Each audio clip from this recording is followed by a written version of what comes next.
উমরাহ পালনের নতুন নির্দেশনা দিয়েছে সৌদি আরব। প্রতি বছর লাখ লাখ ধর্মপ্রাণ মুসল্লি সৌদি সরকারের নির্ধারিত নির্দেশনার আওতায় থেকে উমরাহ পালন করে থাকেন। এবার উমরাহ পালনকারীদের স্বাস্থ্য সুরক্ষা ও পরিবেশগত দিক বিবেচনায় নতুন নির্দেশনা জারি করেছে সৌদি আরব।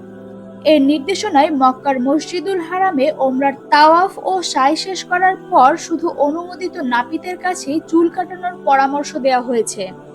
নতুন নির্দেশনা অনুযায়ী অনুমোদিত সেলুনগুলোতে স্বাস্থ্য সুরক্ষা বাড়াতে শেভিং রেজার পুনরায় ব্যবহার সম্পূর্ণরূপে নিষিদ্ধ করা হয়েছে। এছাড়া ওমরা পালনকারীদের পায়ের যত্ন নিতে আরামদায়ক জুতা পরিধান এবং দীর্ঘ সময় খালি পায়ে না হাঁটার পরামর্শ দেওয়া হয়েছে। ক্লান্তি এলে পর্যাপ্ত বিশ্রাম নেয়া এবং ভারী খাবার এড়িয়ে চলার পাশাপাশি পর্যাপ্ত পানি পানের নির্দেশনাও দিয়েছে সৌদি সরকার।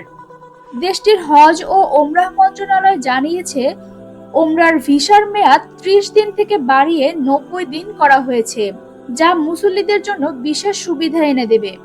ওমরাহ যাত্রীরা স্থল, আকাশ ও সমুদ্র বন্দর ব্যবহার করে সৌদি আরবে প্রবেশ করতে পারবেন এবং যে কোনো বিমানবন্দর থেকে নিজ দেশে ফিরতে পারবেন। এছাড়া নারীদের জন্য বিশেষ সুবিধা হিসেবে পুরুষ অভিভাবক ছাড়াই ওমরা পালনের অনুমতি দিয়েছে দেশটির মন্ত্রণালয়। মন্ত্রণালয়ের একজন মুখপাত্র বলেছেন, এই পদক্ষেপগুলো পরিবেশের মান উন্নত করতে এবং এই খাত বিনিয়োগ বৃদ্ধিতে সহায়তা করবে। ২০২৫ সালে যারা হজ ও ওমরা পালন করবেন তাদের জন্য এই নতুন নির্দেশনা দেয় সৌদি সরকার।